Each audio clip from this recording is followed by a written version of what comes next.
US, and before that all the way from China, and before that all the way from India. So he's been all around the world, and he's kind of looking at the economy, the sharing economy, the sustainable economy, but not at least the happy economy. Please welcome Bose, the founder of S.E.A.T.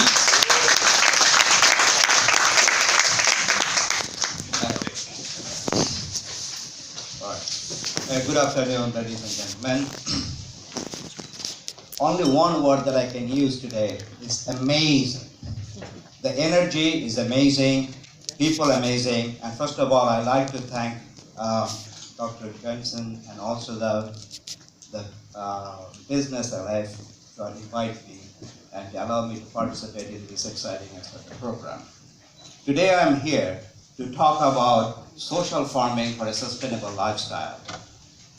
And what I mean is that a project that started in the middle of the desert in Arizona in 2014, and how it took us to today, where it is a $1 million project and probably $1 billion, and this journey is exciting, but I'd like to share that with you.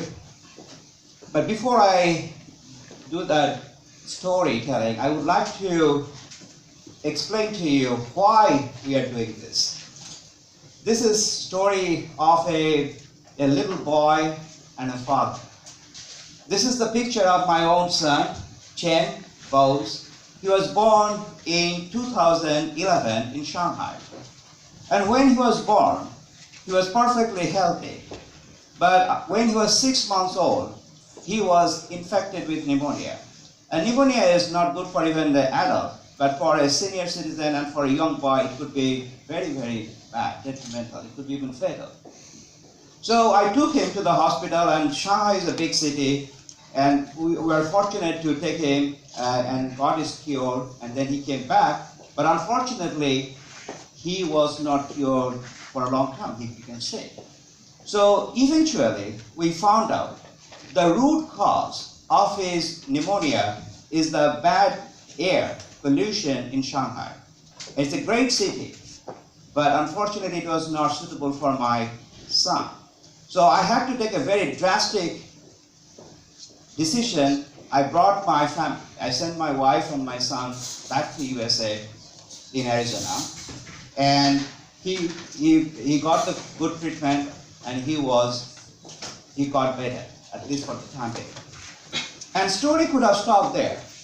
Probably for most of us would have been happy. But however, for me, I felt that I have to do something to address this issue of air quality and pollution. So what I did, I designed a technology called NGC, near zero carbon, which helps the greenhouse to save almost 30%. And we are going to talk about it. So even if we create a big greenhouse, unless we change the distribution of the food, which is currently from a remote farm to the supermarket and the supermarket to the house, it will be very, very difficult because there's a lot of carbon footprint in the vegetables that we eat. So in order to address that issue, what we have to do is to bring the point of production to the point of consumption. And that is the foundation of the social farming. That means everybody will have the right to grow something on their backyard, and they can grow whatever they like, and if they grow in excess, then they'll share with their friends and family members. And the amazing thing is that it is phenomenal. And why? Because you saw the picture of my son, and the day I got the first harvest, I put that picture in Facebook, and I got amazing response, not only from my own friends, but friends and friends, thousands of, and they were saying, because I declared that I'm the happiest dad in the world. And I really meant it. And the response that we got, that was the customer journey. That is the customer experience that I needed. So at that day, I decided that what I started as a backyard project, I'm going to move it to a bigger scale. This is a very simple design. It looks like, And this is the side view and the elevation and the square, the floor plan, right? The only thing that I would like to point out, the simplicity is unique. That is our design philosophy. And I know this country, Denmark, is famous for its design. And I've come here not only to share my concept, but also to learn from you so that I can make it better, to make it perfect for this economy. I want to now share with you the look and feel of the micro greenhouse. It's very simple. It's a wooden structure, and it has got a replaceable panel. And the reason that it's replaceable, because we believe, just like as the weather changes, we change our clothes, we like to make our greenhouse like that. So in the winter, when the temperature falls, we'll have a different panel with a different material. And then in the summer, we are going to have a probably thinner or more airflow possible screen. And going back to the screen is that we do not use glass. We do not use plastic in the side panel. We use a very special kind of material for the screen which allow micro airflow. These are the actual vegetables and fruits that we have been able. There are much more, but these are just the samples. And the good thing is that the friends and the family and the share, the taste is phenomenal. They're very juicy, and they're very sweet, and they are very beautiful. This is one of the design of the technology of NGC that I submitted to the US Patent Office, and we have been granted. A very simple design in the sense that our main goal is how to conserve the energy inside the greenhouse so that the cost of energy will go down. And we do that by two ways. One, we use the renewable energy like sun, which is available in Arizona, or it could be wind in Denmark, or any other geothermal energy in Iceland. So the whole goal is that we use the renewable energy. And second thing is that these small boxes, these are known as TES, Thermal Energy Storage Unit. They absorb the energy during the time when energy is available, and then we release it when it is not available. These are our unique value proposition. There are very four that you already probably seen, or we believe that the quality is the most important thing, and the freshest, and our greenhouse provide the freshest vegetables and the fruits. Second thing is our sustainable greenhouse. The wooden structure that we have been used, we can give 20 years warranty. So if you look at this, that's a minimum carbon footprint. Plus, we have the patented technology which allows the conservation. The most important thing, not the least, is the lifestyle improvement. You share the food and vegetables that you grow with your family. You enjoy the freshest food, and you feel healthy, you feel happy, and you can share your happiness. And the more importantly also is our no-pain ownership, because S.E.A.T provides the service that is needed in order to keep the greenhouse operating as designed.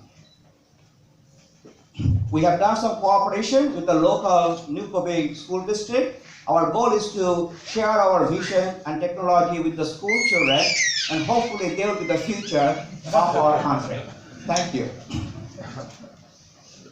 Now this is our result. We have in the year one, and if you're interested you can go, but yes, based on our experience and based on the demand in the market, this is projection of the US household.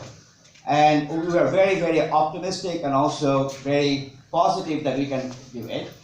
And these are the revenue, gross revenue, and we are actually making some revenue. We have around 100 units in the market, and our goal is to make it 1,000 and 10,000 by partnership with our developer and builder in Mexico. And this is our team. Myself, Ash, I'm the founder, and I have got 15 years experience in IBM as a technology provider. Plus, I have a mechanical engineering degree, so I've got some thermal science. My partner is Dr. Stacy Peppelson. She is a professor in the University of Arizona. She has got 20 years experience, and our software system director is from India and China.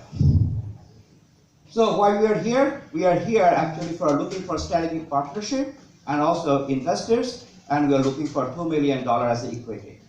And if you're interested, please come to our desk and we'll be happy to share more. Thank you.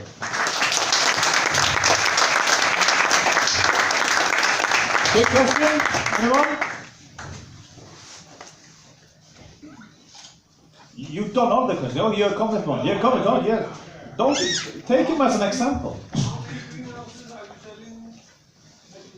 Yes. So right now we have given 100 units approximately in Arizona only, in the local community. Come on, guys. I'm going to stand here until I get one question more. Yeah. Yes, good. You know, if you're talking about growing in the Danish environment, it's really cold in the winter time. Do you think without having glass walls, how do you grow in the winter time? It's only summer. That's a very good question, and that is the reason that I'm here, right? The reason is that in Arizona, the temperature goes down, even in the winter, in the desert, dry, high-level desert, it goes to probably around -10, right? And if you look at the design, we do have an auxiliary heater condition, right? In case the temperature goes very below, then we have to turn on the auxiliary heater. But even if we do the auxiliary heater, then because we have the renewable energy source, so then that will come back in the sense that during the day we generate extra energy, we give it to the grid, and then in the night, if it becomes very cold, we may buy some. It's a net zero concept, right? So that way our total energy cost will be minimal. I hope I answered the question. Super. Thanks a lot. Give him a hand.